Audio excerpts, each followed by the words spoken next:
Good afternoon, everyone, and thank you for the introduction, Joe and Jill. Guests and fellow Rotarians, welcome. I'm honoured to be able to introduce Danielle Phillips to speak about a topic which some of us have been involved with, and for others, the journey awaits. Death administration. Even the spoken words sound pretty weighty.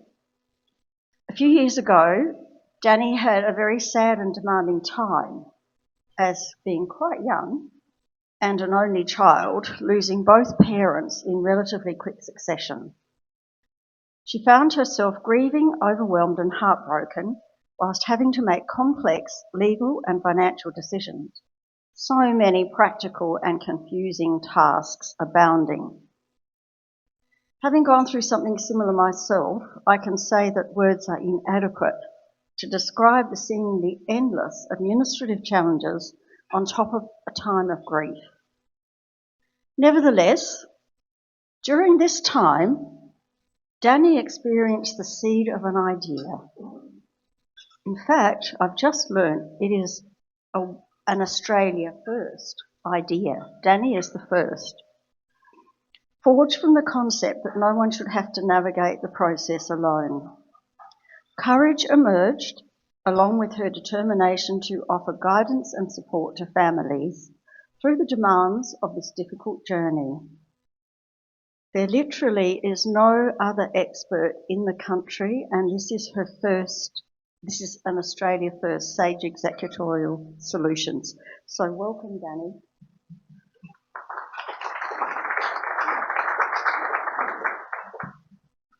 Thank you for the introduction. I'll just move that up a little bit. I'm a bit taller than the average bear. Thank you for having me. What a pleasure and a privilege it is to present, thank you, to the Rotary Club. Now, today I'll be talking about a topic that not a lot of people like to talk about. We tend to shy away from the topic, but unfortunately it's something that will touch 1 in 2 of us at some point in time.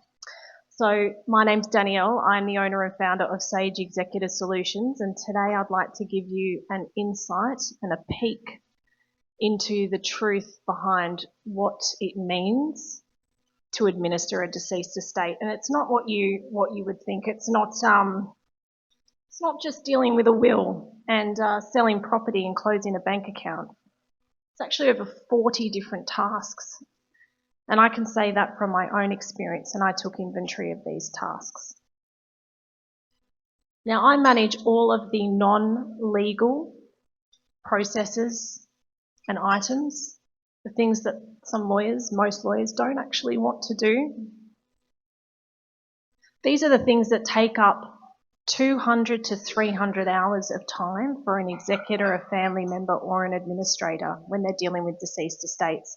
And until you've been in the role, you couldn't imagine how many tasks there actually are. Just by a show of hands, who's been an executor before and acted in that role? Oh, I've got some experience in the room. Keep your hand up if you thought it was a breeze.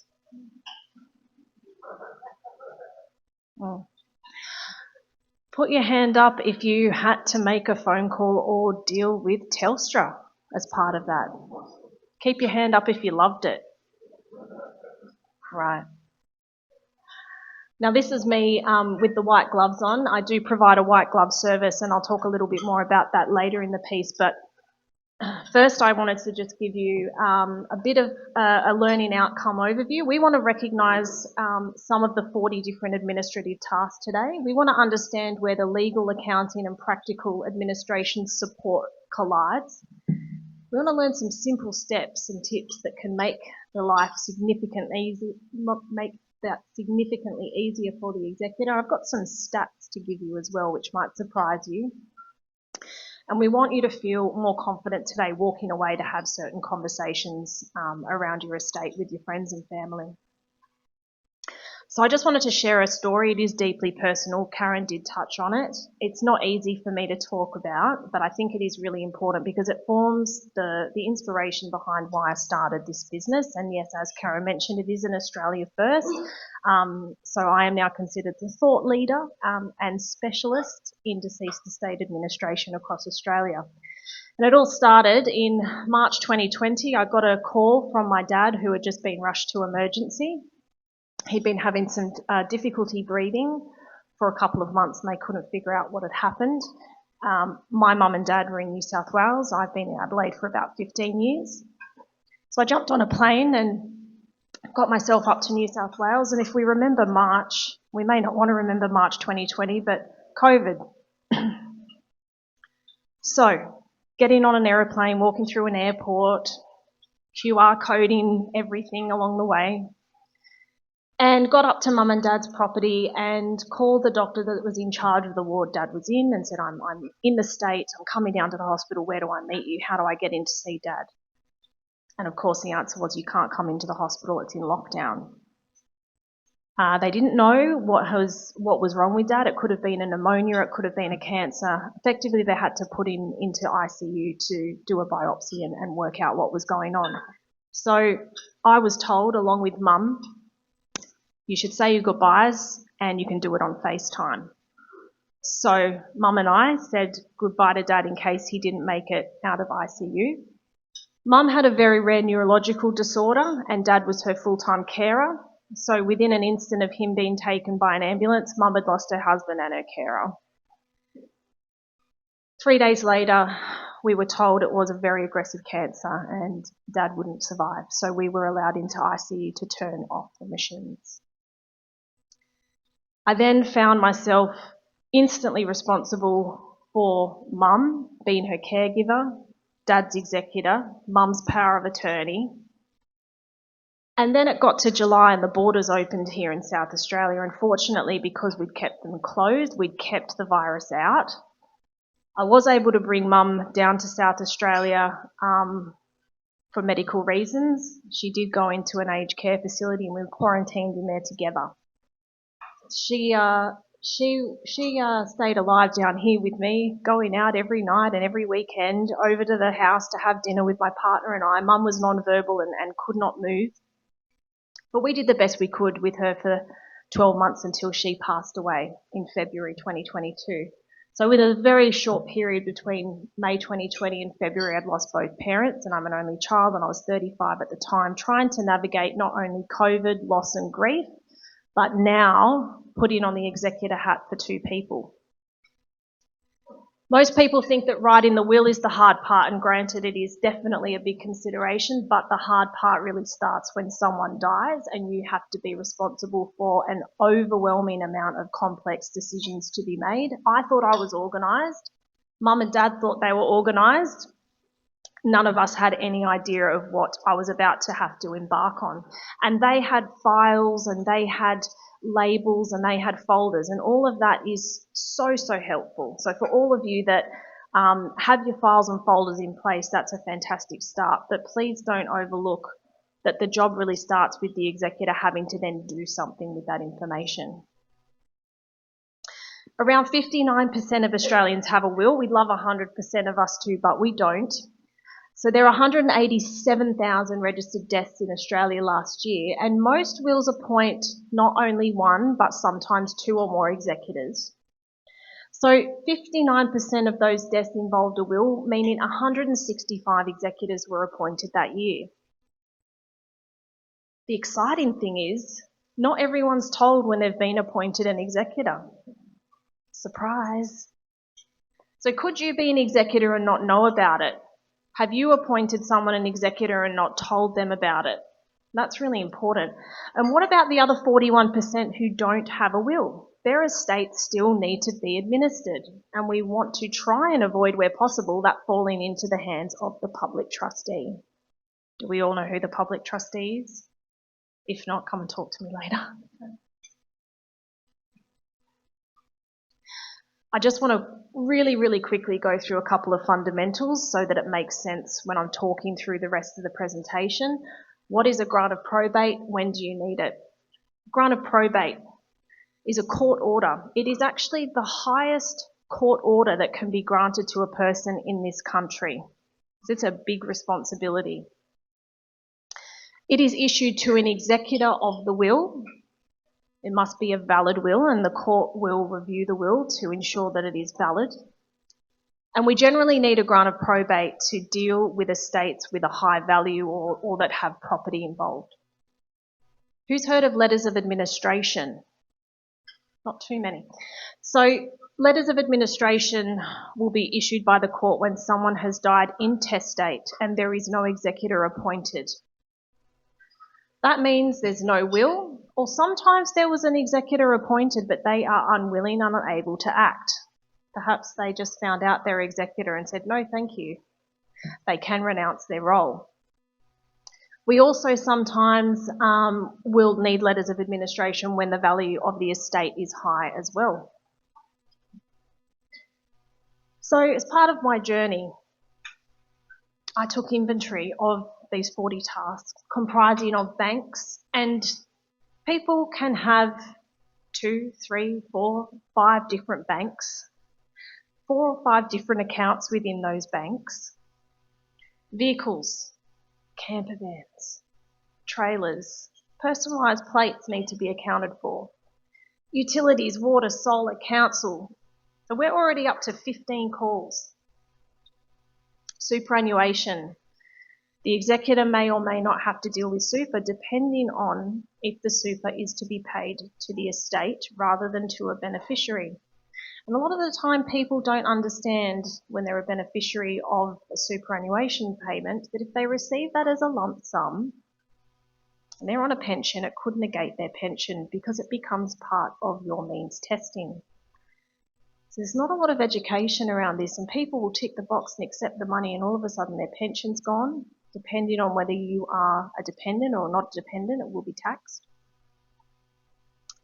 Property, joint tenancy versus tenants in common. So depending on what your certificate of title says and the ownership could very vastly change the way in which the executor has to deal with the distribution of property.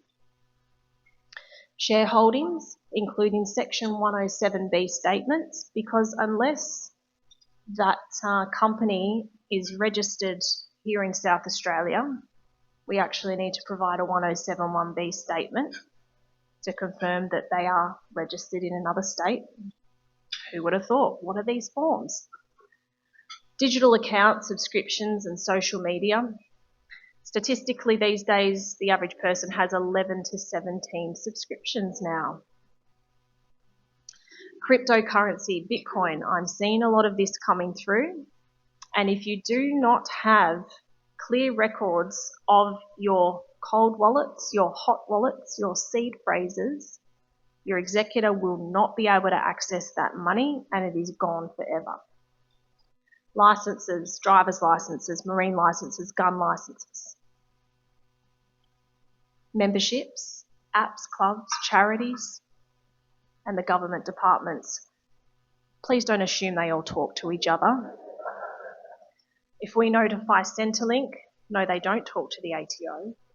The ATO doesn't talk to the NDIS either. And sadly, they don't talk to the Electoral Commission. And the reason I know that is because I had assumed wrongly that the update would have been made to the Electoral Commission when Mum and Dad passed. But 6 months later, after the federal election and Mum had already died, I received a fine in the mail. That was very triggering. So 200 to 300 hours, well, it equates to 5 to 8 weeks of full-time work. It took me 12 months, albeit I was dealing with 2 estates. I was working about 6 hours a day. I had to leave my job that I'd been at for 15 years because I just didn't have the capacity to do it all. And I didn't have kids. So this time is all about chasing organisations, making those calls to Telstra. The hour and a half that you have to sit there and repeat your loved one's name and date of birth, that's triggering too. Procuring and completing forms, and don't assume that the form on their website that they've told you to download is the right form. Don't assume that the contact details of the department that you're meant to return it to is actually the right email address. So 6 weeks later, you sent the information, wondering why you haven't heard back. Oh, we didn't receive it. That's the wrong email. Sorry, we haven't updated our website. So you're at the back of the queue, waiting another 6 weeks. Document discovery plays a really big part in applying for a grant of probate or letters of administration, particularly in South Australia. We need to disclose all assets and liabilities of the estate in order to get disclosure certificates. If you're in Queensland, you'll be loving it because you don't have to disclose anything. You just go into a lawyer's office and they'll give you your application and the court will give you your grant. But we're not, we're in SA. Asset and liability collation. So part of the role of the executor or administrator is to know all of the assets and liabilities, and these all need to be disclosed.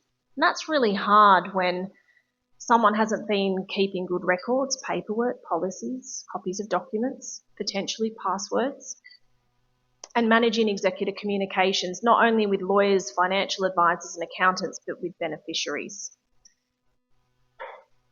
So just on a little wheel, this wheel keeps spinning. So you're waiting for the superannuation fund to reply. In the meantime, you've sent off the share paperwork. You haven't heard back about whether they've received the 1071B statement. You're dealing with the conveyancer, but you can't put the property on the market because you don't have probate yet. You can't start probate because you haven't collated your assets and liabilities. The lawyer still hasn't gotten back to you with relation to getting the documentation for you to swear your oath. The ATO won't talk to you until you have a grant of probate, believe it or not. I have a lot of families that think there could be lost super sitting with the ATO. And the ATO will not relieve that information until you give them a court order. Utilities, water, council. People that have passed away and they're the only ones on the account, they don't have a joint account. The other person in the house can't simply take over the electricity account. That account will need to be closed down, cancelled, treated as a move out, and this person that's in the property will have to set up a whole new account. So little tips like making sure you and the other person you reside with are on all of your accounts jointly. It's going to save your executor or your loved one a lot of trouble as well. So the non-legal administrative work is the number one cause of bottlenecks in estate matters, and most estate matters run from 12 to 18 months because of these reasons, and that figure was from the Law Society, Council of Australia, the Legal Practitioners Boards, and we've had a few stats come through from professional services, productivity reports, and financial advisors have also commented on that. So practitioners cite delays from banks, share registries, super funds and agencies. Difficulty in getting the date of death balance letters, which are the official letters required to disclose to the courts. Often executors won't understand the wording that they need to use when they're asking for these balance letters, and they'll just be sent around the mulberry bush 3 times before they get the correct letter that they need. Executor overwhelm is huge. So that leads to delays because people get 6 weeks in and go, oh, no, I can't do this anymore. And a lot of my clients do come to me because they have been at this for weeks and then just can't go anymore. Missing paperwork and discovery delays. So why doesn't anyone know about this? Because we really only talk about wills, funerals and inheritance. We don't talk about what happens when someone dies and the executor has to step in and what preparatory work we can all do to relieve that burden. So financial institutions, just another snapshot. And this is just 5 or 6. This is one hand. There's another 10, guys. Utilities and organisations, just a snapshot. It's probably another 20 of those. Government, imagine dealing with all of them, all of the paperwork, trying to find the downloads on their websites, and then dealing with legal practicalities. I also wanted to flag something that is becoming more and more overlooked, and that is identity theft, which is skyrocketing now. So 2.5 million deceased identities are stolen globally each year. And criminals are finding this way too easy because when someone passes away, their email isn't closed down. Well, what's in our email? Well, we get bank statements sent to us. We use a password to get into our email. If someone cracks that password, it's probably the same password as a few other important pieces of information. Fraudsters often wait 6 to 12 months before they make their play, because then by that time the family have stopped checking in on their email accounts and stopped checking their Facebooks and logging in. So the consequences, I'm sure you can all imagine, but fake credit applications, fraudulent tax returns, these are all things that have happened. Centrelink fraud and ongoing criminal activity. We see Facebook marketplace scams because someone will take ownership of someone's profile that's passed away, and then start buying and selling or selling items that don't exist, getting people to send money through. The average household has 11 to 17 subscriptions, and statistically, executors have reported up to $2,000 per year in ongoing subscriptions because the bank account has remained open whilst the estate is being administered, but the subscriptions keep coming out. And your fiduciary duty as an executor is to protect the estate assets, and that means stopping subscriptions, notifying banks as soon as possible, and closing things down. Digital accounts hold our banking login attempts, scanned ID documents, our emails with financial statements, passwords stored in browsers, photos and private messages, and confidential legal records. The other thing I see happening a lot is people that are not claiming reward points. So Qantas in particular and Velocity, those accounts can hold quite a lot of points. If you don't claim them within 12 months, they expire.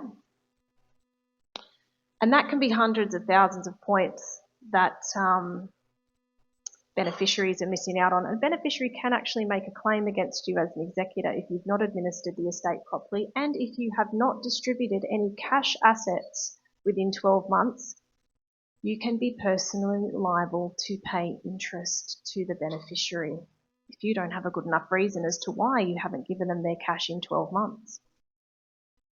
And I just love this little one. And to my nephew Todd, I leave you my 27 Twitter followers. So I hope that Todd had the login for Twitter so that he can close it down.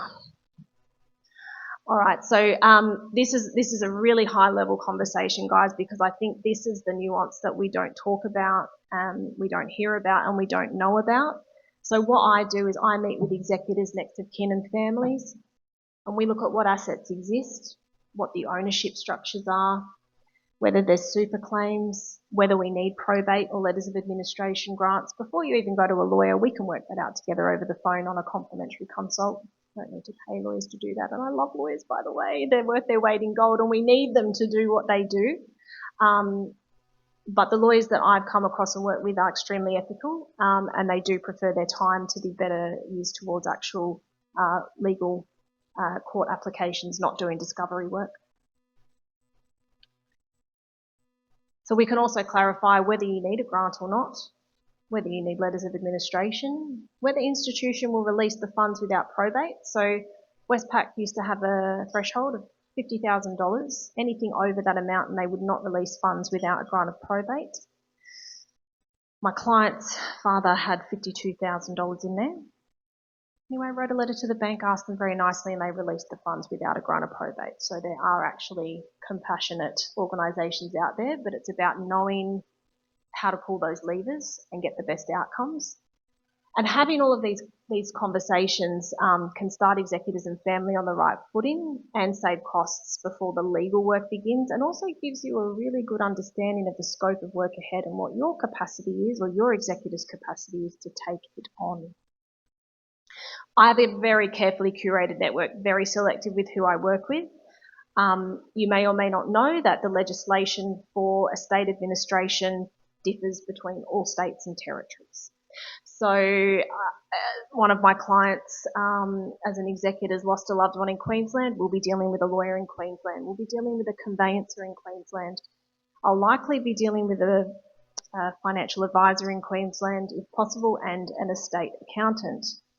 Not many people know as well, you need an estate tax file number set up to do an estate tax return if there's still income being generated for that person's property or shares or term deposits until the file is closed. So not only do we need to do an individual tax return, we need to do an estate tax return as well.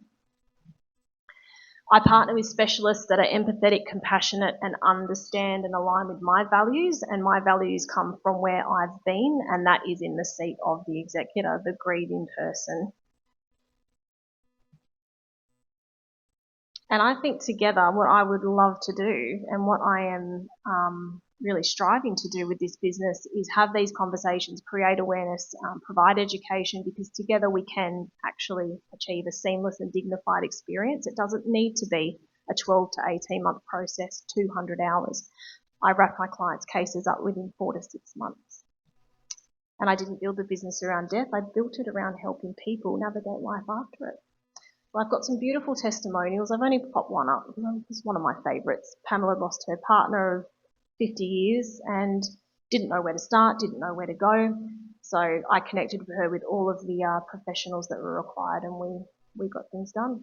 I've left some flyers over the back table there. If you'd ever like to get in touch, I'd be more than happy to chat with you or your families about how we can make the process more seamless, how you can prepare, or if there's anyone in crisis right now, I'd love to help.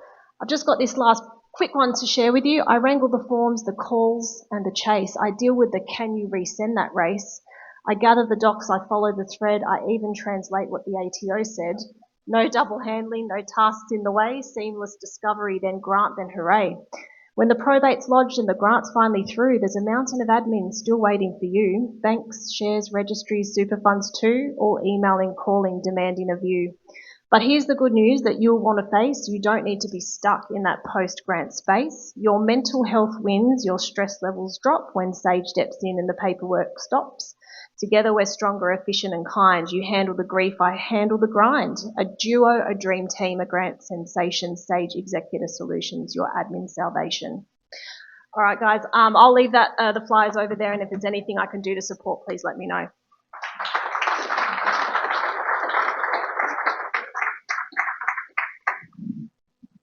Can anyone still think after that? Anyway, thank you, Danny, so much. And we have questions now. A hand is raised. David. Thank you. Only if I knew you 3 years ago, but I think after all the drama I went through, I did it all on my own. Probably took 12 months. Probably instead of working on my business, I worked on that. And, you know, I could have been a serial killer at the end of it. It was crazy. So I spent more time after taking the crap from all of those organisations. I went straight to the Ombudsman after the third phone call, and everything happened very quickly once Mr. Ombudsman gets involved. But, you know, I've got other parents, and so I'll definitely take the card. Is it working? Yeah. And using it for my future, because I don't want to go through that again or put my family through what I went through. Yeah. I was just lucky I was in a position that I didn't have to ask my boss to take a whole year off virtually. Yeah, but left my job.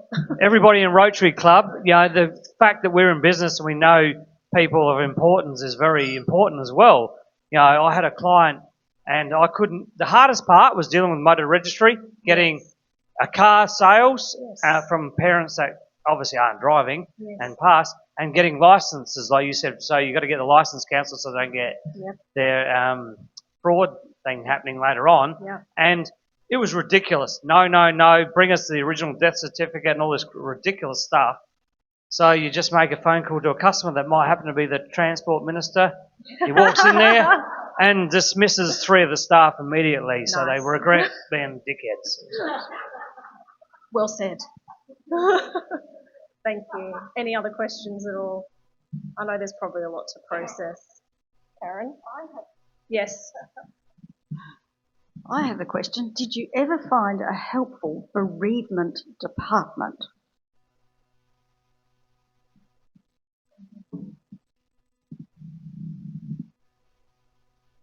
No.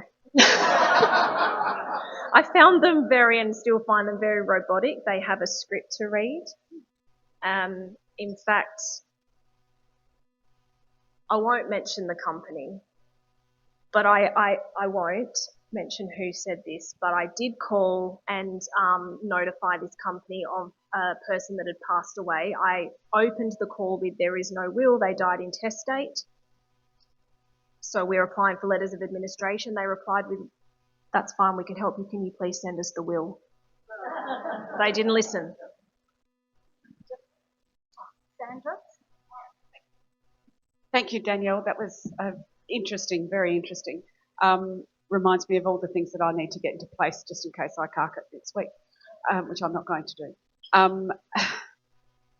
With the role that you've got and in the business that you are, it's a very big job for one person. Is there a team of Danielle? No, there's a Danielle. So I have a very efficient software platform that helps with a lot of pre-filling and automating of the form filling. I do outsource my marketing and everything else, so I'm literally full-time doing the work aside from speaking like this. I am way too protective of the business and the work, and I'm not ready to outsource to anyone else, particularly with the sensitive information that I deal with, hence why I don't advertise. And everything for me is word of mouth, so I can keep management of the clients that I work with. Thank you. Thank you.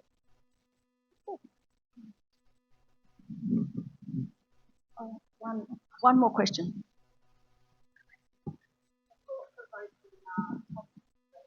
Danielle, I think the reason there's not many questions is because your presentation was so very, very comprehensive. So thank you very much for that.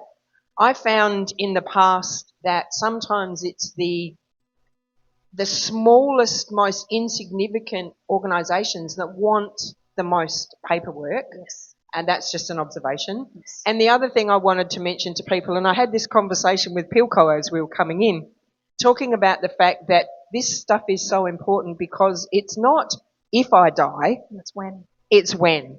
So having worked in the funeral industry, the number of people that said, oh, well, if I die, it's no, sorry, it's when. So thank you once again for such a brilliant presentation. Thank you. And the Barossa Co-op cards, I don't know if anyone's got one or knows, it's just a little loyalty card. If you've got any credit on that, they want to grant a probate before they release it.